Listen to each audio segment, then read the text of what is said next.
Okay.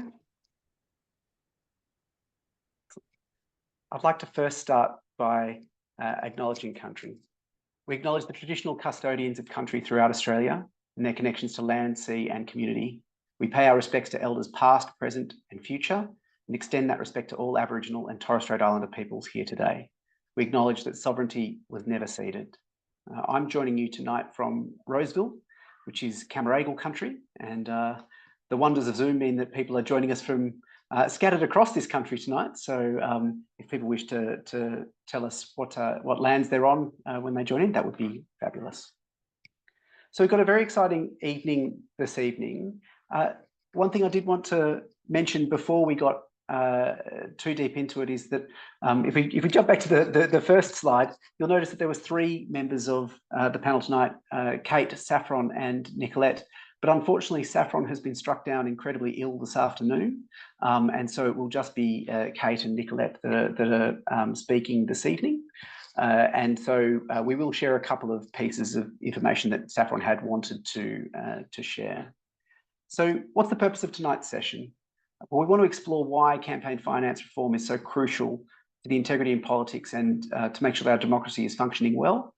And also discuss what needs to change to ensure that there's transparency, diminish financial influence and level the political playing field.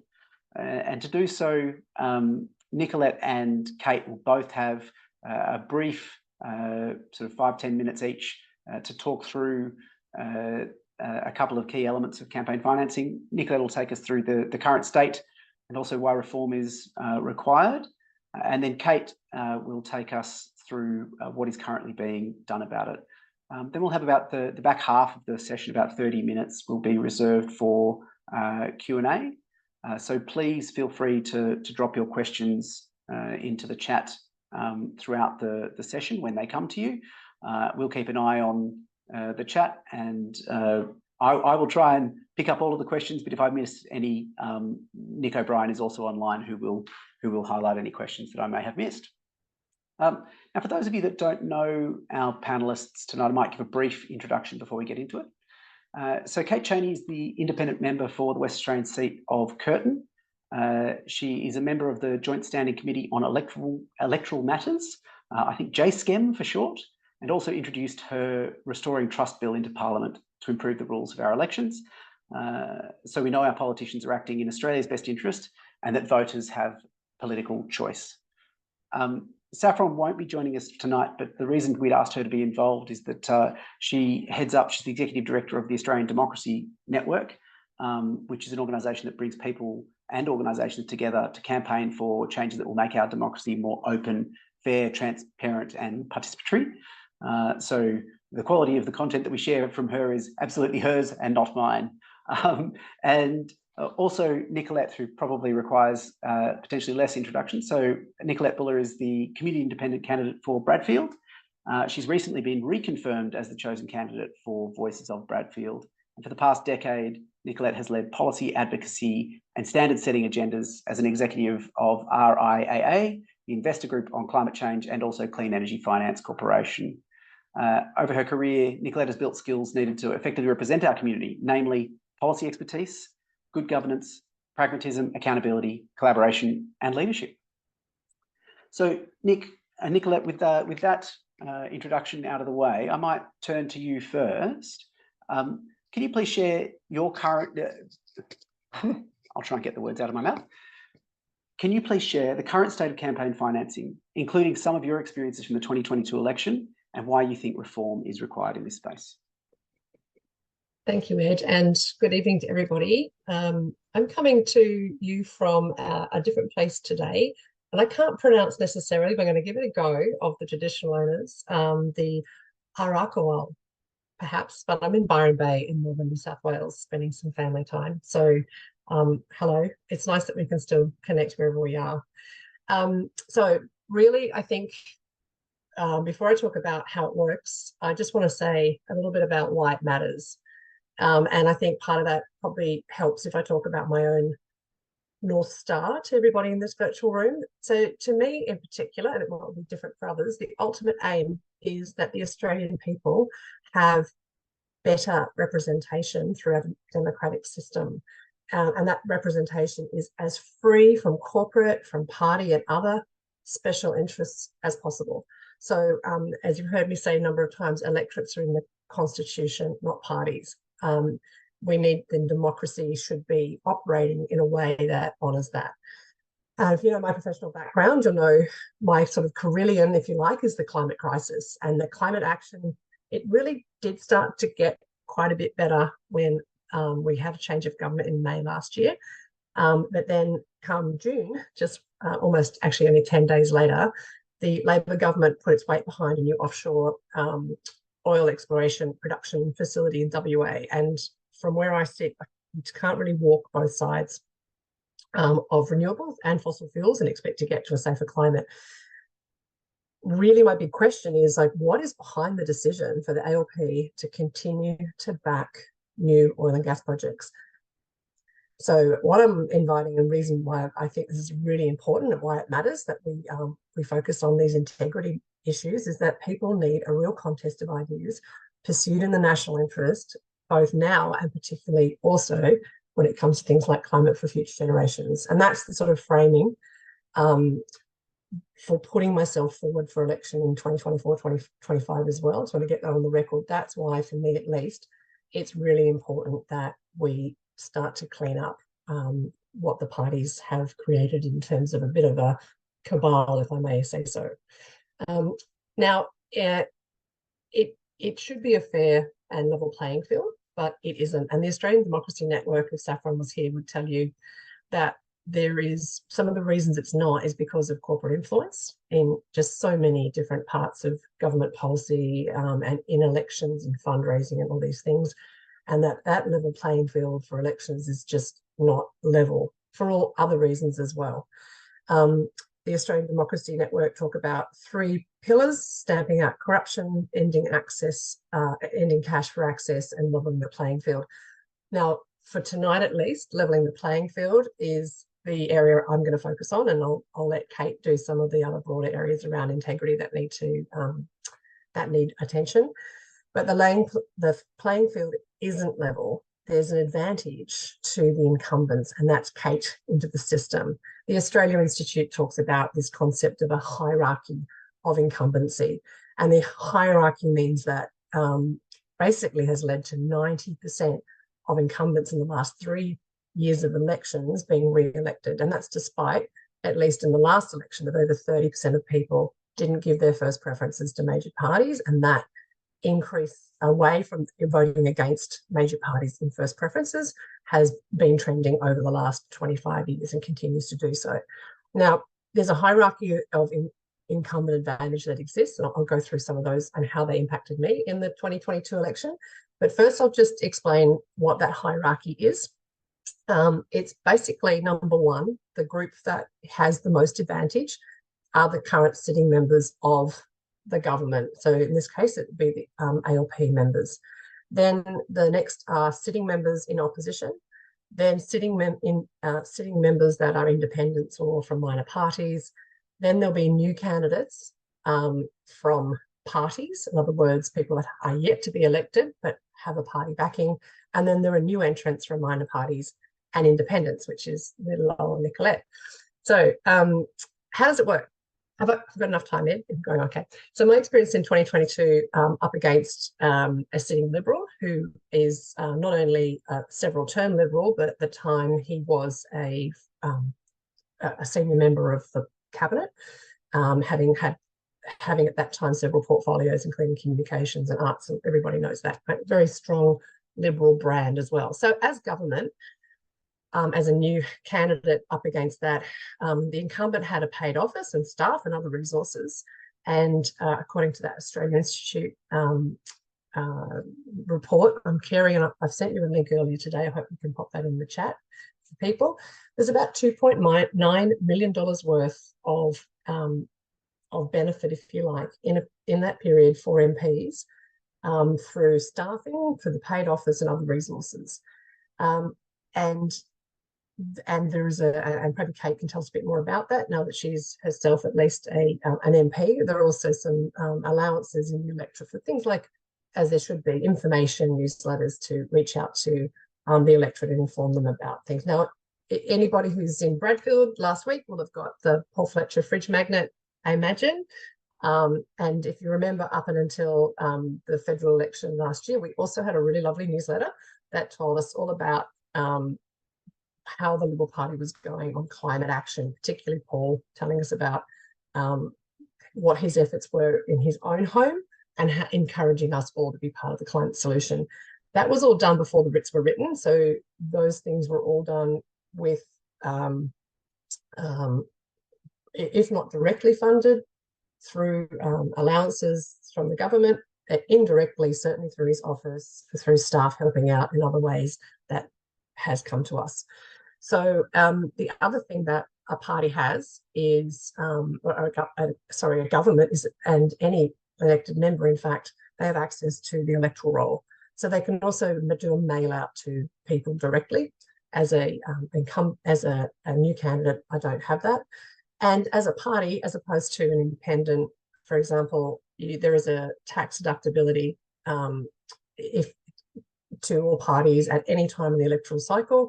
But as a candidate right now, declared for the 2024 or 2025 election, it's not necessarily a tax deduction to donate to me, not until at least the writs are written. So there are a whole number of things, as you can see, around information and money that says that this is not a level playing field for new incumbents, and that there's a hierarchy of those of the benefits that flow depending on where you fit in a party, out of a party, an existing member or a new member, and so forth.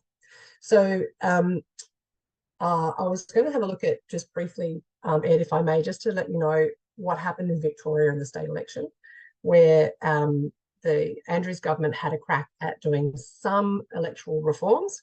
And in particular, they put, and I only recently read up about this. So again, Kate, if you've got more details, you're going to correct me. But they attempted to put a cap on donations. That was $4,000 to be applied over the 4-year electoral cycle, meaning that as an individual or as a company, I could only donate $4,000 in total to a particular candidate. That did not preclude an individual or a corporate donating other money or gifts, if you like, or paying for going to dinners or whatever to a party more specifically. I think that only applied to candidates. So, and in this case, I understand that the Andrews government had an associated entity called Labor Holdings, essentially, which they used to sort of fund themselves. So it looked like it was a good thing, the cap, donations caps, but at least it didn't result in any new independents being elected, and the only 2 independent incumbents, in fact, lost their seats in the last Victorian election. Now, many factors at play, but just goes to show that caps on donations is not the only thing that is going to help level the playing field. So I think, Ed, that's probably enough from me, unless there's some points that Saffron was going to cover that you might want to stress before we go to Kate.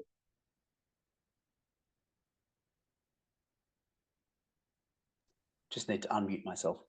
I would just share a couple of things from Saffron. So this is the donations from a few industries that people may or may not want donating to their political process. So fossil fuels there during the last election, nearly $2 million, and then gambling and alcohol, and also property developers up above that even. And then there's also some estimates around what that would have looked like over the past 20 years. This slide also gives you a wonderful hint as to how big Clive Palmer's attempted influence on the political landscape is, a number that just dwarfs absolutely everything else. And that's fine. That's donating into the political process. The next slide shows us that they're quite strategic about this. It's not just a standard run-of-the-mill thing. So if you look at the 2010-2011 year and the 2013-2014 year, 2 clear spikes in donations from the resources sector to the major parties. And the first of those was the mining tax debate, where donations apparently increased tenfold.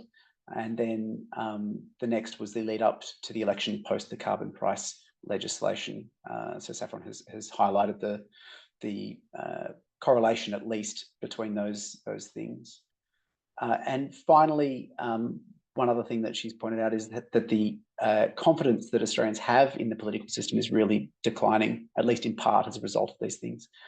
So now we're down to less than 15% of Australians saying they're very satisfied with the system, and almost half of Australians now believing that the nation is more divided today than it was in the past, with rich and powerful identified as the major force doing that. So that's probably all we wanted to share on the background and the reason that reform is required. Now, Kate, we mentioned, is involved in JSCEM and has also put forward her Restoring Trust bill. So, Kate, I might pass to you now to talk a bit about what's actually being done at the moment. Thank you very much, Ed, and thanks for having me here today. It's certainly really nice to talk to a group of people who have an interest in this area.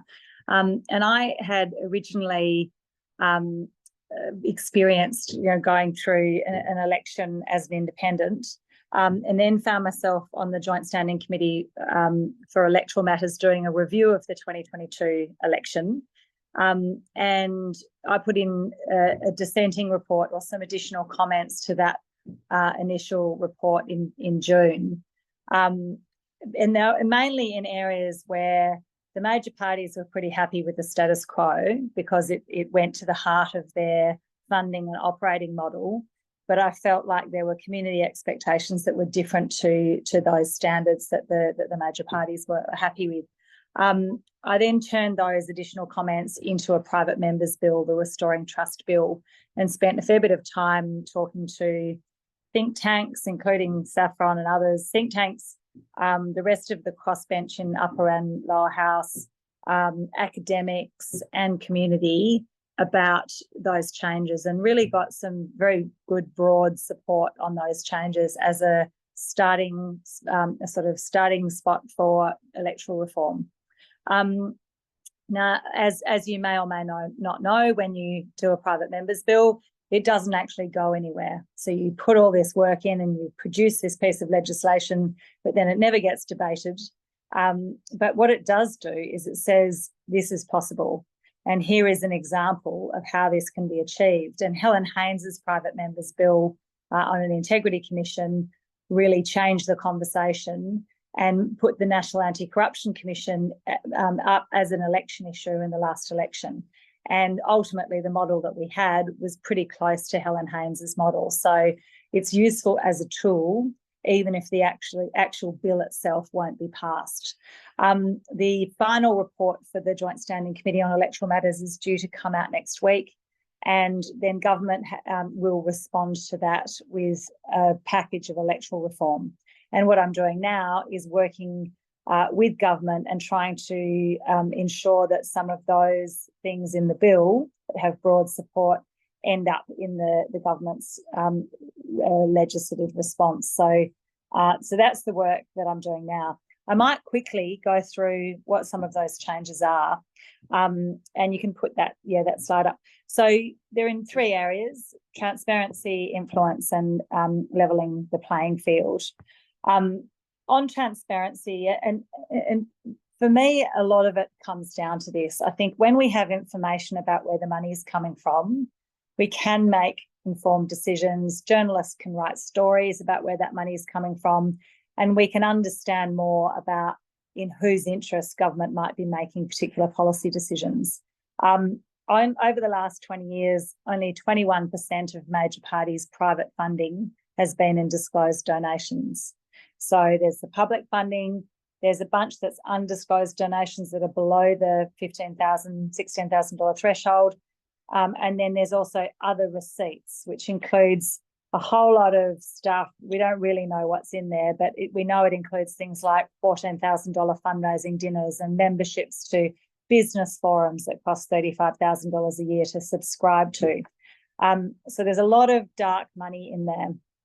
Now, the government has actually said it will reduce that threshold to $1,000 and have something close to real-time disclosure, but we're yet to see that. So we're pushing really hard on that, and also tightening up the definition of gift so it covers these other sources of revenue.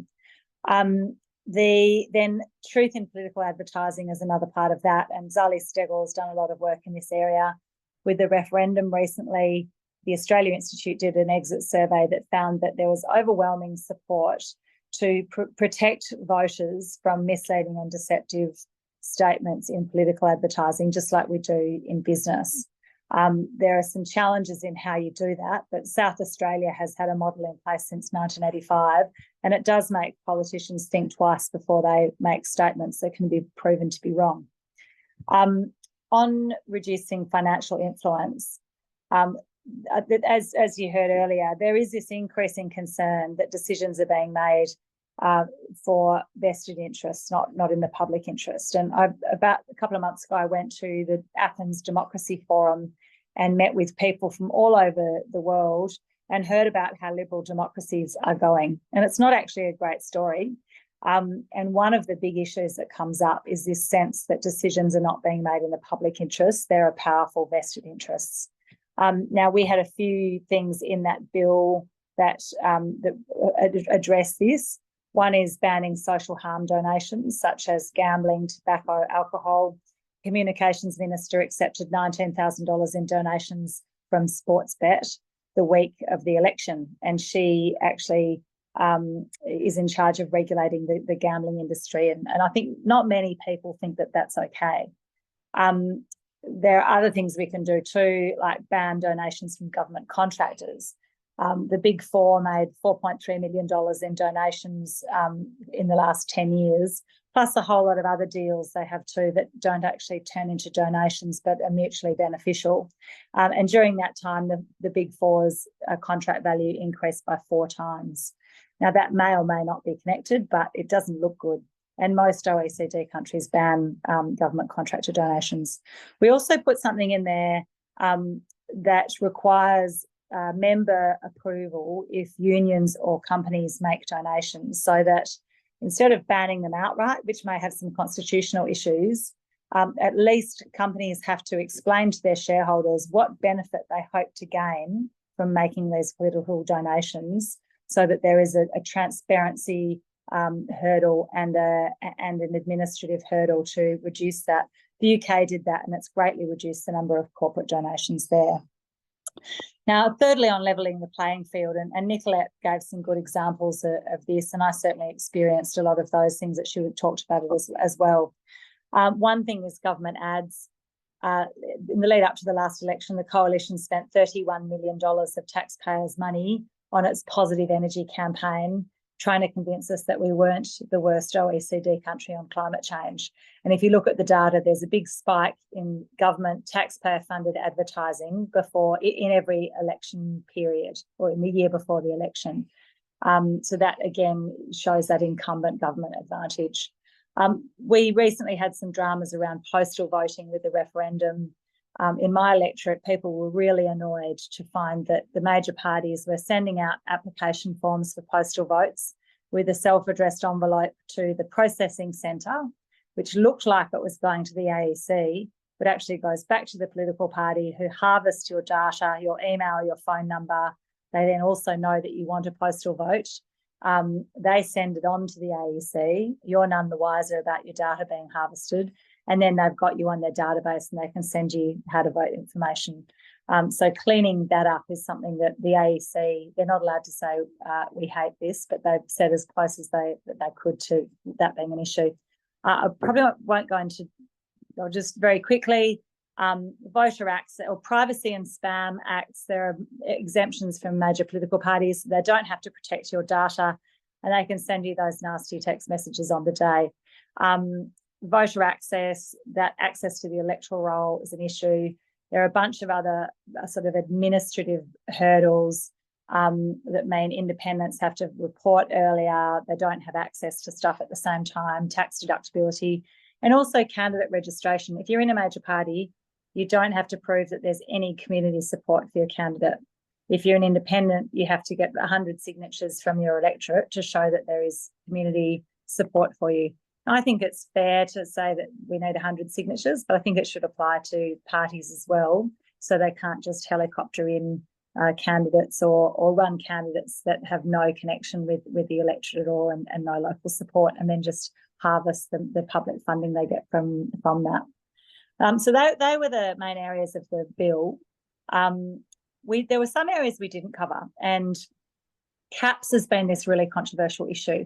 Now, I sat down and tried to come up with a caps model that I thought was actually fair and didn't have the effect of just embedding the incumbents. And I actually just found it impossible. I gave up in the end on actually finding a model. I think there are models that are used at a state level. They arguably make it really tough for new challenges. And when you combine an increase in public funding with donation and spending caps, it means taxpayers effectively fund the war chest for the parties for the next election. So I knew I'd get some money back if I won votes at the election, but I had no idea if I was going to win votes or not. So I couldn't actually rely on that money, but it just means you've then got money for next time. So so caps can really work in a perverse way, and although it sounds like it's a levelling of the playing field, depending on how they're structured, parties can move money from one electorate to another and massively outspend an independent who's a newcomer. So for that reason, we left that out. I think transparency is a great first step.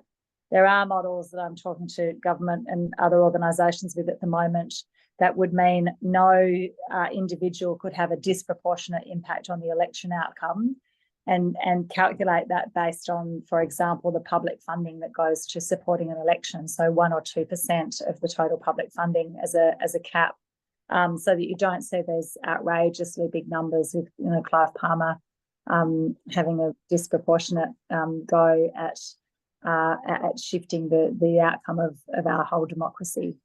So that's where that's up to. I'm definitely in active negotiations, including today, and really trying to present the government with an alternative. There are some concerns that the government and opposition may put together an electoral reform deal that sounds good, but actually prevents competition in politics. And just like we don't let Coles and Woolies make the laws about who can get into the grocery business, we shouldn't be in this weird situation we're in, where the government and the opposition can lock things down, despite the fact that 99.6% of Australians are not a member of a major political party and may want to be represented by one of themselves rather than by the 0.4% of people who are. So they're the concerns at the moment. Truth and transparency are probably the highest priority, with some sort of cap mechanism that addresses the Clive Palmer problem. And then there are a whole lot of other things that we'd like to see in that legislation too. We're hoping to see something either before the end of this year or increasingly likely early in the new year. And really the devil will be in the detail in terms of the impact of that. Now, there's a question there, how about lobbying?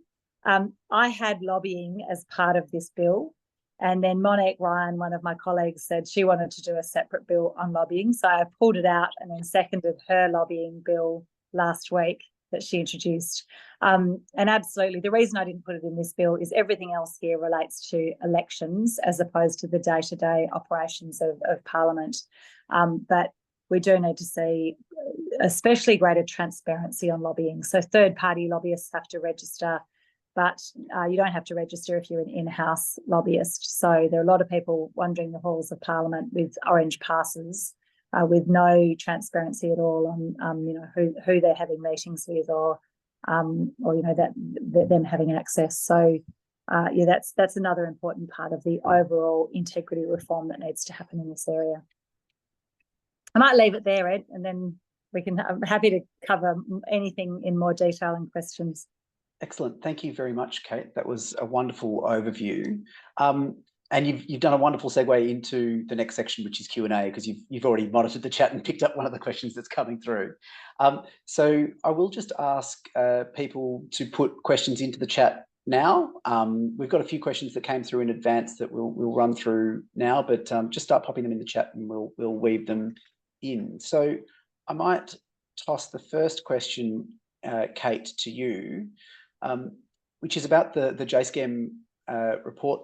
There was also another dissenting report other than yours. My understanding is the Liberal Party also provided a dissenting report. What were the key points that they made in their report, and what were your views on those points that they were raising?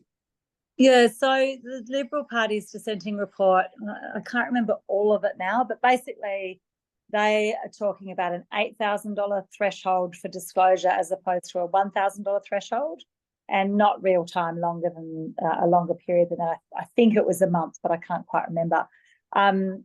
They're not fans of regulating misleading and deceptive conduct in political ads. And you know, there are concerns in how it's done, in that we do need to protect freedom of political communication.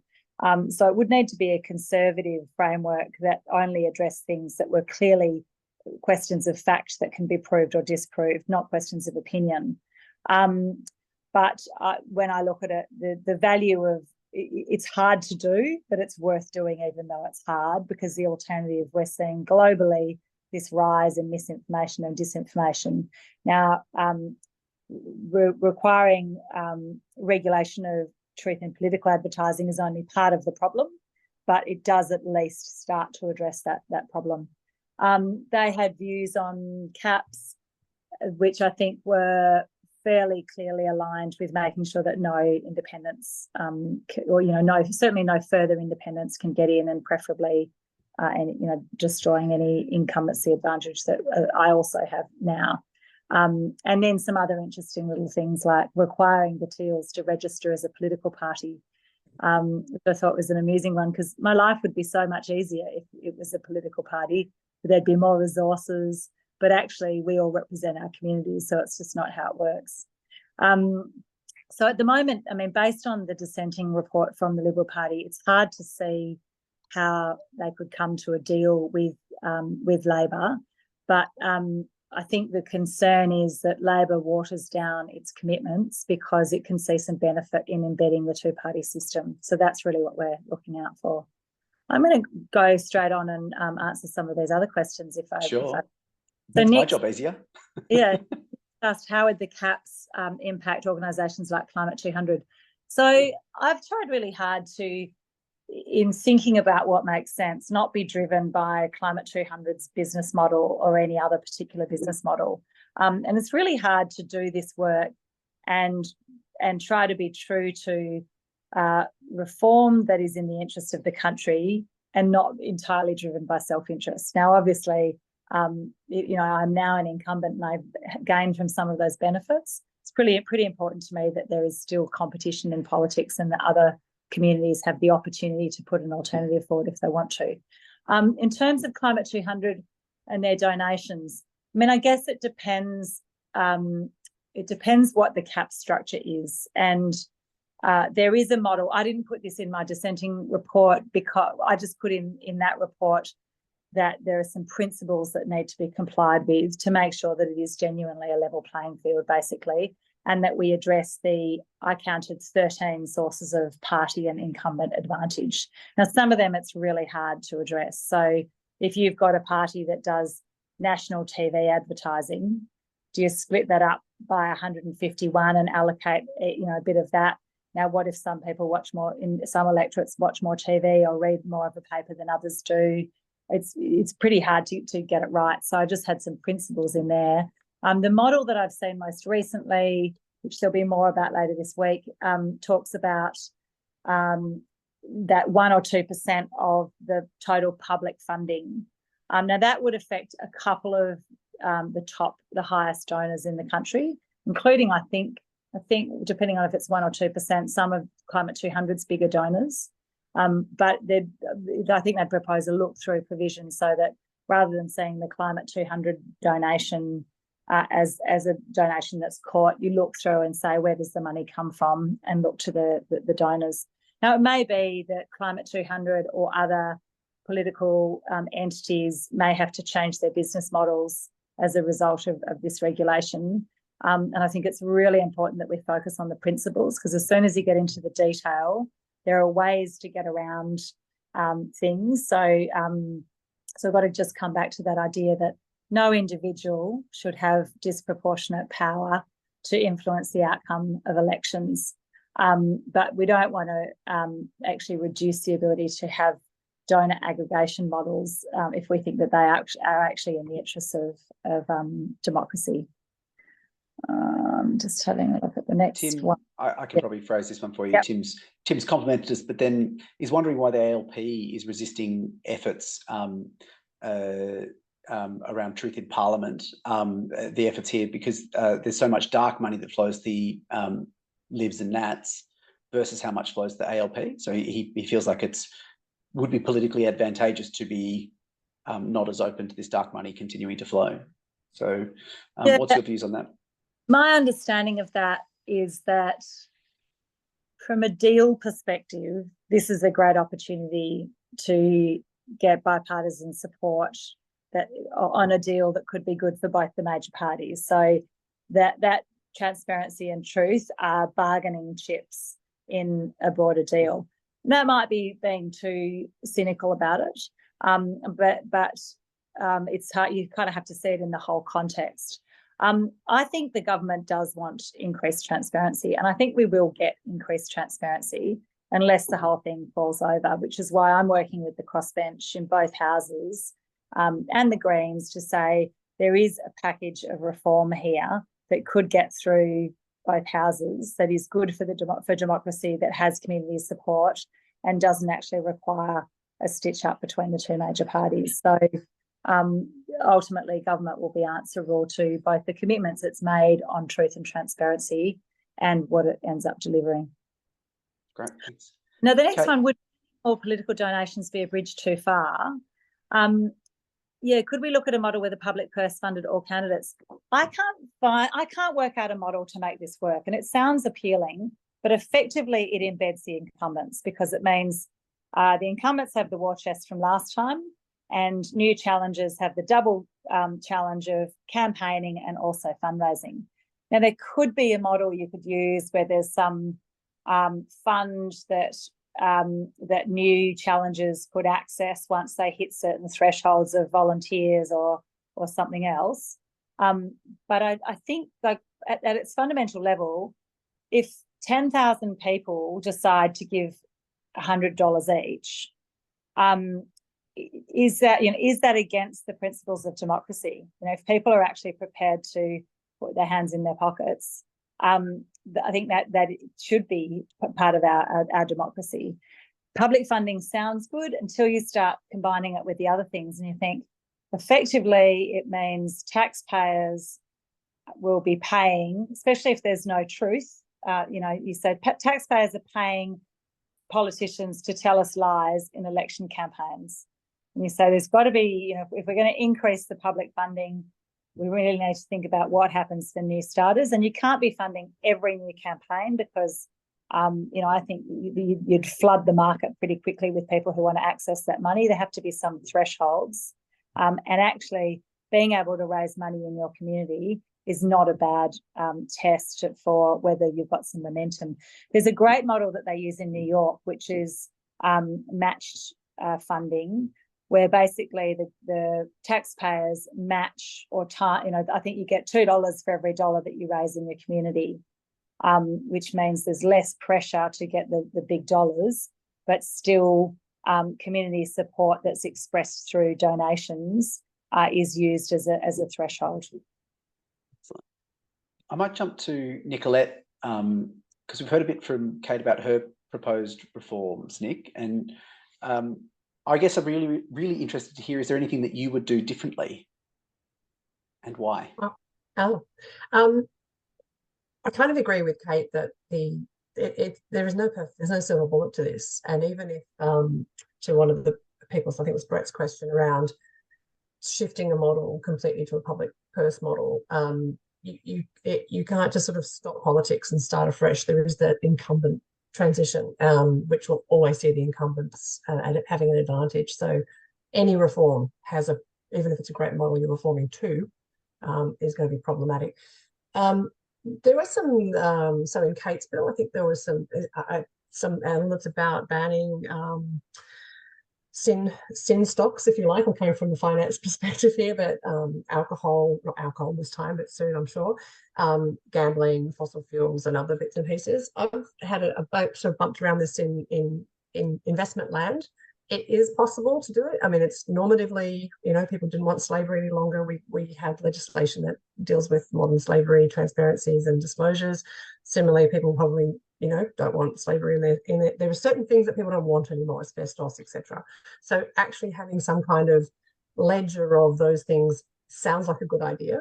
It is a tricky thing to evolve personally, and I had this in the campaign last time, and I will retain that. I don't think that any corporates should be donating per se. I think ultimately organisations donating, it should be because it's all about electorates and people, and I think people should be able to participate, as Kate said, both in volunteering but also with their pockets. But we drew a line with our campaign in Bradfield that if there was an organisation that wanted to contribute, like Climate 200 or Voices of Bradfield, we wanted to see the Constitution and to see that in the Constitution that the member shareholders, if there were any, or beneficiaries, were not directly financially benefiting from that. In other words, it's a not-for-profit. I think only then can we sort of start to pull apart. I like the idea that listed companies might have to get disclosed to their shareholders, what that looks like. I just think just go straight to banning profit-making companies from it. That's why I do that differently. But also too, I think, yeah, the donations caps thing is also tricky, and I think we could segue there. There's so many other level things to do to level the playing field first. Access, particularly as a new entrant, so to speak. I've got a little bit of brand now in Bradfield, a little bit, but still consider myself a new entrant. Access to the electoral roll is problematic from a privacy perspective, but it's a really big barrier between the incumbent and me. For example, the postal voting thing that Kate talked about as well, that happened in Bradfield as it did in so many places, and that's you know, really, you know, there's like 20 retirement villages in Bradfield as opposed to 11 on average across the country. We've got a number of people, very disproportionate number of people who rely on postal voting to participate in our democracy, and we don't have access to that, but the incumbent does through mailing and saying, give it back to us and we'll send it in for you. Accessing to media, there's a media have got a legislative charter about giving airtime to different candidates or what have you in politics. It's just something quite new to me. That looks like something quite interesting.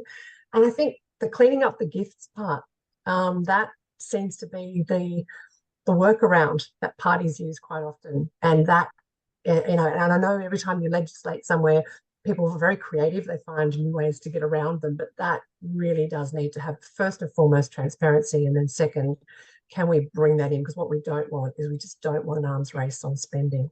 So managing some of those costs is probably what I'd really lean into. And Nicolette, just building on that, we've spoken through industries, obviously, and sort of danced around. Yes, we want the principle of caps, but geez, it's hard to implement. With individuals, why shouldn't an individual be able to just you know, donate as much as they wish to the cause that they wish to support? My view is I don't think democracy should be for sale. And as I mentioned, there's that arms race. And it doesn't matter if you've got a benevolent, someone with whom you may have an ideological, simpatico relationship, or it could be somebody who doesn't. It needs to be put right back into the electorate, not a hand, you know, concentration of power with just a handful. We can't have an arms race on that again in terms of spending. So that's why we need to sort of bring that down. Kate? And I might just add to that, another model that is worth looking at is a concentration model, where you say no one person should be able to contribute more than 10 or 15% of your overall campaign. And I had one very generous donor who wanted to give me a large sum of money, and I ended up saying I'd be happy to accept 1/17 of what you're offering, because not specifically that's how the numbers worked out, but because I thought it wasn't a good look to have one person who was contributing such a large amount of my campaign costs.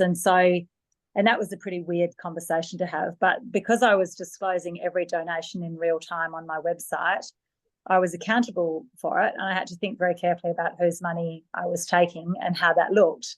Not because I thought that it was going to change my views, but because that's how it could be perceived. And you don't get to make your own decision about conflict of interest. Perception of conflict of interest is also part of the issue. So a concentration test is another way of dealing with that problem. And my answer to, why shouldn't one person be able to give a huge chunk of money? Because the perception is that they will then have disproportionate influence on your policy positions. Right. Kate, you mentioned earlier that the reason for raising a private member's bill isn't necessarily because you think it's going to get legislated. What do you see as the likelihood or the hopes for your bill and where it's going to go to? So I'm an optimist, and you kind of have to be in this job. But I'm in regular conversations with the government and others as well in relation to this on a weekly, if not daily, basis. I think we will see some of the things from my bill included. I kind of don't want to jinx which one of those, because it's still very much an open discussion. And I'm doing my best to work constructively with government to present an alternative to a bipartisan deal. And I think that there are some things that are attractive about that to government, in that they could actually make good on their promises on truth and transparency. And I think that the community would really appreciate that. So I'm ever hopeful. There are really two things that could happen. The whole thing could fall over because it could get too difficult, because the government is talking right now about wanting to seek consensus on electoral reform. Now, the consensus is a high bar. I think it's an admirable aim. But in the absence of consensus, I guess the question is, what's second best? Is it no deal? Is it a deal with either just the opposition or just the crossbench? And that's really all up in the air at the moment. But I would say early in the new year, we should get some sense of where it's going. And I think, just to move on to Sophie's question, how do you get behind this? At the moment, we're speaking in concepts. And so writing to your MP and putting it on the agenda of people other than just the one person in the Labor Party who's negotiating it is definitely a useful thing. And then when we actually get draft legislation, then we'll have a look at it and look at what's in there and what's not in there. And then I think there'll be community campaigns around that to make it clear that that there is an expectation that this electoral reform will get done, and that shared view, I think, across communities, that this underpins so many of the other challenges that we face. And Nicolette mentioned climate as one of those. I'm in Western Australia. There are very close relationships between the state government and the gas industry. We see it on so many issues. Gambling is another one at the moment. Huge amount of money going in political donations from gambling companies. And so that's why I think it's really important, and understanding that at a community level, responding to the legislation when we see it, and talking to people about it, making it clear to your representative that you have an expectation that this will be dealt with, is really what we can do to make sure that decisions are made in the interests of the community and our fragile democracy, rather than the duopoly that's running the show at the moment. And Ed, if I can just drive that one home, then it's got a slightly temporal element to it, but I'm also an optimist. I think you have to be to choose to work within the system for change. But it does feel that the major parties would be unlikely to support reform elements that remove their advantage in any major significant way. And I think that's why I just want to hammer home, additional to Kate's points, that this is why it's so important that independents and major parties do get a chance to get elected. So broader than just part of this, starting now about keeping independents elected and getting new ones elected gives us the best chance to get a minority government happening and a little bit more power from the crossbench for these really important reform agendas for the integrity of our democracy. Great, thank you, Nick. Kate, one question that did come through earlier. The optimism wins out. We get our reforms. They happen. We're a year in the future. How do we police that the suggested things are actually happening? I guess it's got to be in the legislation, and it depends a little bit. I think it's very different depending on what it is that you're talking about. The truth in political advertising will need to have an entire enforcement framework around it. The AEC has a role to play in relation to some of the more administrative elements.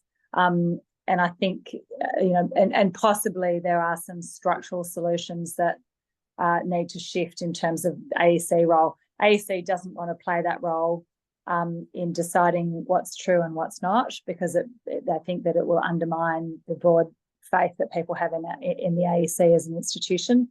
There are different ways you can deal with that. You could set up a part of the AEC that is responsible for regulating misleading conduct in political advertising, and also potentially have a stronger role in enforcement with some of the finance requirements under the Electoral Act. So there will need to be structures in place as part of that legislation to ensure that we do see that it gets done. Great, thank you. There's one final question in the chat that we might cover quickly before we close. Tim's asked, Kate, you referenced the incumbent bias on funding. How are you finding the practical results of the relative policy staffing levels? I saw that beyond Treasury, the Treasurer alone has 21 policy advisors and you have 1, right? Yeah, so that's true. And I will answer that question. First, I would say I am now the beneficiary of some incumbent benefits in that I put out a newsletter, people see my name and face and what I'm doing. It's really hard to work out where to draw that line, because that is part of doing the job. And I guess one of the issues is if you're doing your job well, people see you around the place and are aware of you. And so there's some really difficult grey, murk there. In terms of the policy staffing levels in particular, I didn't make a lot of noise about this when the Prime Minister reduced our policy support from 4 people to 1 person, because at that stage I hadn't done the job yet and I didn't know what it needed. And I thought, well, maybe you can do it with 1 person. Now, of course you can, but it's a question of how well. And we did get 1 extra electorate officer as of 1 July for every MP in the country, not just independents. And I've used that to have a bit more policy support. It's pretty challenging, but one of the things that I found that is possibly a positive is that it means I draw on my community a whole lot more. So I've found incredibly generous experts in my community who are willing to share their knowledge about a range of areas. And I rely on them to inform my policy positions. Puts a lot of pressure on the existing staff. And I think that I could do a better job if I had more staff on policy support. But we're doing the best that we can using our strength as community independents. Great. Kate, thank you so much for your time. Everyone, that is all that we have time for tonight. So please join me in thanking both Kate and Nicolette. And I might just hand to Nicolette for a final word. Thanks, Ed. Thank you very much, Kate, and thank you to Saffron. We wish her a speedy and full recovery. I just think, Kate, thank you, and thank you to all of the independents and minor parties in particular that have Helen Haynes on her tireless work getting our, National Anti-Corruption Commission going, right through Zali's, Dr. Ma, everybody. So thank you. Keep going. We're in your corner on this one, and it just really highlights the importance of independents and minor parties in helping repair and restore our precious democracy. So to everybody involved in this call, continue being involved, and let's keep going. Thank you very much for having me. It's a joy, and good luck to you. Awesome. Thanks, Kate. Thanks, Kate. Thanks, Dave. Bye.